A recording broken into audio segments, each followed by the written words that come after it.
प्रिय विद्यार्थी मित्रांनो, मी दीपाली कुलकर्णी देशमुख माझ्या विंग्स ऑफ फिजिक्स या चॅनलमध्ये आपल्या सगळ्यांचं मनपूर्वक स्वागत करते।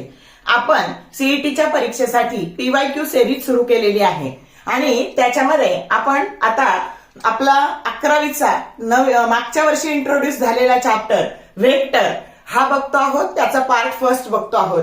आता सगळ्यात महत्वाचं ज्याचा पीसीएम ग्रुप आहे त्याच्यासाठी या चॅप्टरचा अभ्यास करणं खूप सोपं आहे, कारण तुमच्या मॅथ्स मध्ये पण वेक्टर चॅप्टर आहे आणि फिजिक्स मध्ये पण वेक्टर चॅप्टर आहे। म्हणजे जेव्हा आपण व्यवस्थित अभ्यासाचं नियोजन करू तर ज्या दिवशी फिजिक्सचा वेक्टर करणार आहे त्या दिवशी मॅथ्सचा सुद्धा वेक्टर चॅप्टर करा, म्हणजे आपला वेळ वाचेल। कारण आपल्याला आता हार्डवर्क तर करायचं आहे विथ स्मार्ट स्ट्रॅटेजी। म्हणजे सीईटीला एक मार्कासाठी खूप कॉम्पिटिशन असते आणि आता आपल्याला कमी कष्टात कमी वेळात स्मार्ट अभ्यास करून चांगला स्कोअर मिळवायचा आहे। म्हणजे जर तुम्हाला चांगलं कॉलेज पाहिजे असेल, चांगली ब्रांच पाहिजे असेल तर तुम्हाला 99 पॉइंटच्या पुढे पर्सेंटाईल यायला हवं आणि त्यासाठीच हा प्रयत्न आहे। चला तर मग वेळ न घालवता आपण सुरू करूयात 2025 ला आलेले प्रश्न।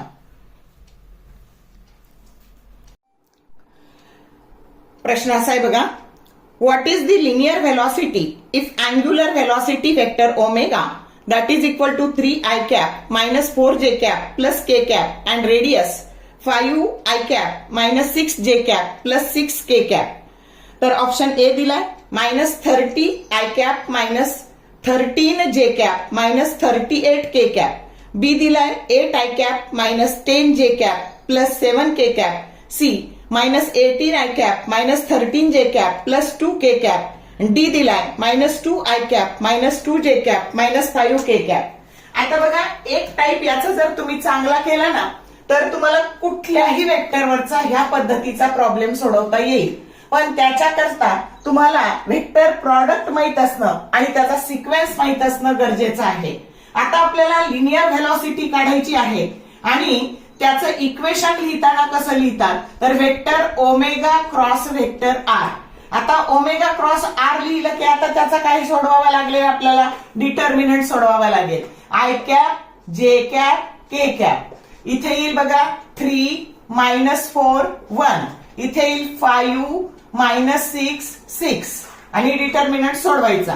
वेक्टर व्ही बरोबर आता आय कॅप घेतलं, आता त्याच्या खालचे कंपोनंट झाकले आणि इथं लिहिलं 6 4 जा -24 आणि 6 1 जा 6, पण ते मायनस काय झाले प्लस झाले आणि म्हणून हे आले -18 I cap। आता मी एवढंच का सोडवलं, पुढे का गेले नाही, तर स्मार्ट वर्क करायचंय।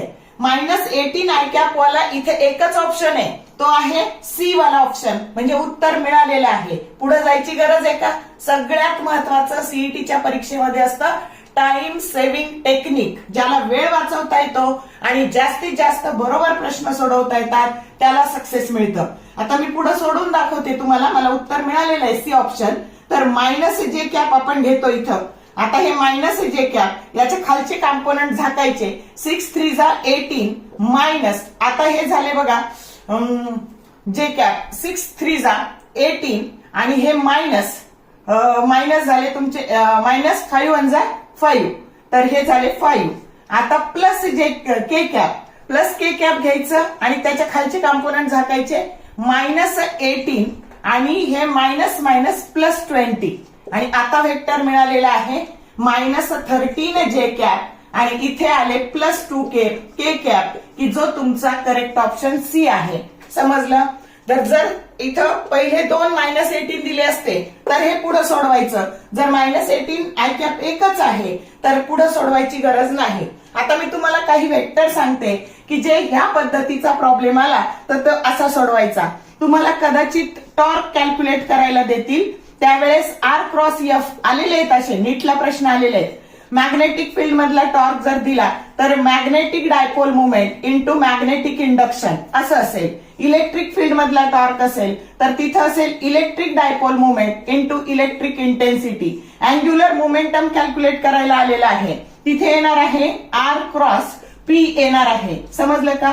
तर हे सगळे असे व्हेक्टर प्रॉडक्ट तुम्हाला कुठलाही कॅल्क्युलेट करायला आला तर तुम्हाला ह्या पद्धतीने सोडवायचं आणि सोपी ट्रिक, पहिला वेक्टर पाहायचा आधी आणि मग पुढे जायचं. 2 दिले असले तर पुढे जायचं, नसेल तर अदरवाईज लगेच क्लिक करून टाकायचं ऑप्शन. समजलं का?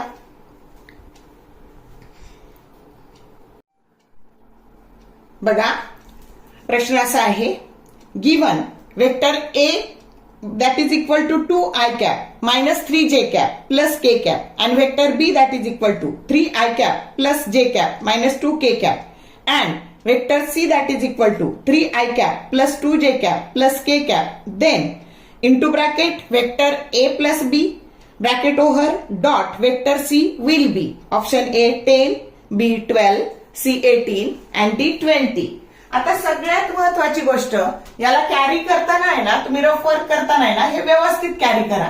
आता ए प्लस बी घ्यायचं आहे ना, त्याला असे एका खाली एक लिहा आणि बघा मग आता याची बेरीज करून घेऊ आपण.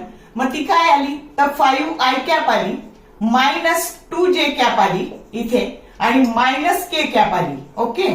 आता वेक्टर सी, तर वेक्टर सी काय दिलाय तुम्हाला, तर वेक्टर सी दिलाय बघा. वेक्टर सी आहे तुमचा 3i cap plus 2j cap, 3i cap plus 2j cap आणि प्लस k cap. ओके. आता त्याचा डॉट घ्यायचा आहे. मग डॉट घ्यायचा म्हणजे डायरेक्ट इथेच गुणाकार करायचा. बघा 5 3 जा 15, 2 2 जा 4 पण -4 आणि 1 into 1 म्हणजेच हे झाले पण -1. मग हे झाले 15 - 5 तर दॅट इज इक्वल टू 10, की जो करेक्ट ऑप्शन काय आहे, ए आहे. प्रॉब्लेम सोपा आहे, फक्त टेन्शन मध्ये किंवा गडबडीमध्ये चूक होण्याची शक्यता असते, तर ते करताना काळजीपूर्वक करायचं. ओके. आता हा पुढचा प्रश्न बघा. If vector P that is equal to A I cap plus B J cap plus vector Q that is equal to C I cap plus D J cap are perpendicular to each other, then option A by C that is equal to B by D, option B AB बरोबर CD, option C AC बरोबर BD and option D A by B that is equal to minus D by C. आता बघा आपल्याला हे दोन vector दिलेले आहेत आणि ते एकमेकाला परपेंडिक्युलर आहे. मग आता परपेंडिक्युलर असलं की त्यांचा डॉट प्रॉडक्ट काय असतो, 0 असतो.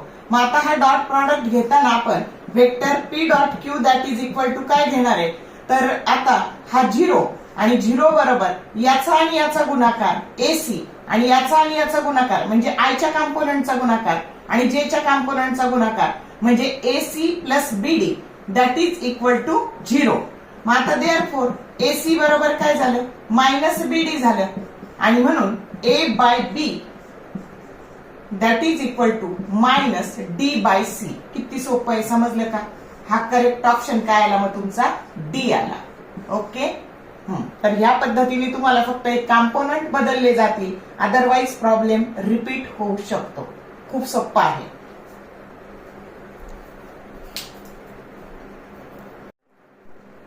आता हा पुढचा प्रश्न बघा. The area of the parallelogram formed by a vector p that is equal to 2i cap minus j cap plus 3k cap and vector q that is equal to I cap plus 2j cap minus 5k cap is option A under root of 251 units, B under root of 195 units, C under root of 75 units and D under root of 60 units. आता area of parallelogram आपल्याला काढायचा आहे. दोन vector दिलेले आहे, तर formula काय असतो, तर area of a parallelogram, area of parallelogram that is equal to magnitude of A cross product. Okay. मग आधी काय काढावं लागेल आपल्याला, ह्या दोन्हींचा क्रॉस प्रॉडक्ट घ्यावा लागेल. मग क्रॉस प्रॉडक्ट घेताना आपण काय घेतो, डिटर्मिनंट घेतो, आय कॅप, जे कॅप आणि के कॅप. आता लिहूयात कॉम्पोनंट आपण. हे काय आहे 2, हे काय आहे -1, 3, हे काय आहे 1 प्लस 2 -5. आता क्रॉस मल्टिप्लिकेशन करायचं. बघा आय कॅप, आता त्याचे कॉम्पोनंट झाकायचे. हे 5 -6 मायनस जे कॅप, त्याच्या खालचे कॉम्पोनंट झाकायचे. -10 3 प्लस के कॅप. आता त्याच्या खालचे कॉम्पोनंट झाकायचे. 4 मायनस मायनस प्लस 1. आता टोटल काय झाले तर that is equal to minus I cap. आता बघा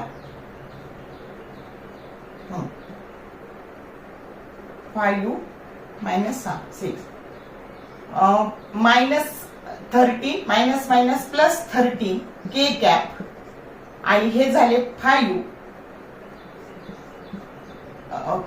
जे कॅप सॉरी मायनस 13 जे कॅप आणि 5 के कॅप. आता याचं मॅग्निट्यूड घ्यायचं पी क्रॉस क्यूचं.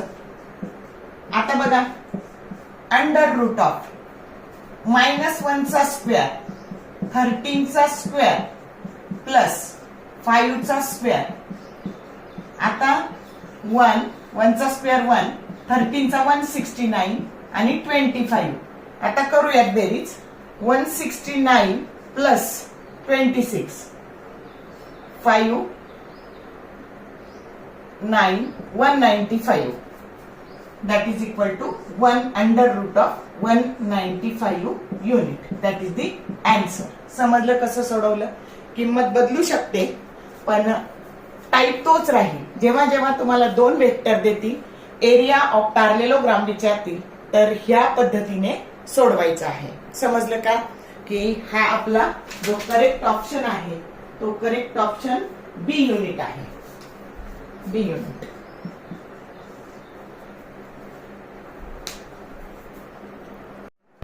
हा पुढचा प्रश्न बघा. A constant force vector F that is equal to 3i cap minus 2j cap minus k cap newton has a displacement vector R that is equal to 2i cap minus 3j cap minus 3k cap metre in 2 second. The work done and the power are respectively option A 20 joule, 10 watt, B 15 joule, 7.5 watt, C 13 joule, 6.5 watt and D 10 joule, 5 watt. तर आता बघा आपल्याला force दिलेला आहे. हा दिलाय 3i cap minus 2j cap minus k cap. Displacement दिलेला आहे 2i cap minus 3j cap minus 3k cap आणि हे किती वेळात तर 2 सेकंदामध्ये. तर आपल्याला आधी वर्क डन काढायचंय आणि मग पॉवर काढायची आहे. तर वर्क डन काय असतं तर that is a dot product of force आणि डिस्प्लेसमेंट. पण इथे डिस्प्लेसमेंटला एस ऐवजी काय म्हटलेलं आहे आर म्हटलेलं आहे. मग आता ह्या दोन्हींचा डॉट प्रॉडक्ट कसा घ्यायचा फक्त कॉम्पोनंटचा गुणाकार करायचा.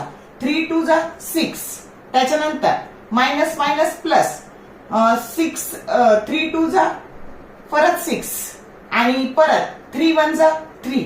तर आता हे मायनस मायनस पण प्लस झाले. समजतंय. तर आता बघा हे 3. आता बघा 6 प्लस 6 प्लस 3 15.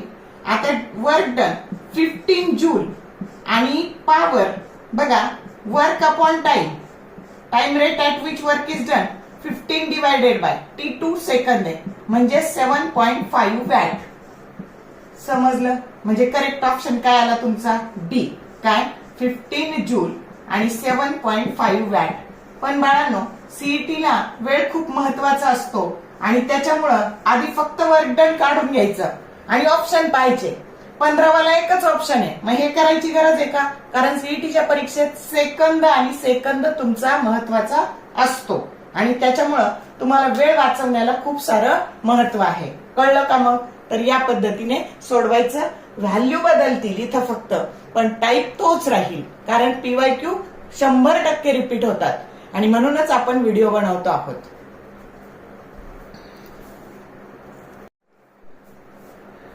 तर आजच्या ह्या वेक्टरच्या पहिल्या पार्टमध्ये मी 2025 ला आलेले पीवायक्यू घेतलेले आहेत. असे रोज तुम्ही थोडे थोडे जरी केले आणि टाईप समजून घेतले तर खूप कमी वेळात तुमचा वेक्टर चॅप्टर तयार होईल. म्हणजे अगदी एका तासात हा चॅप्टर तयार होईल आणि सीईटीला तुमचा 1 मार्क फिक्स होईल. व्हिडिओ आवडला लाईक करा, मित्रमैत्रिणींसोबत शेअर करा, कमेंट टाकायला कंजूसी करू नका. All the best for your study and thank you for watching this whole video.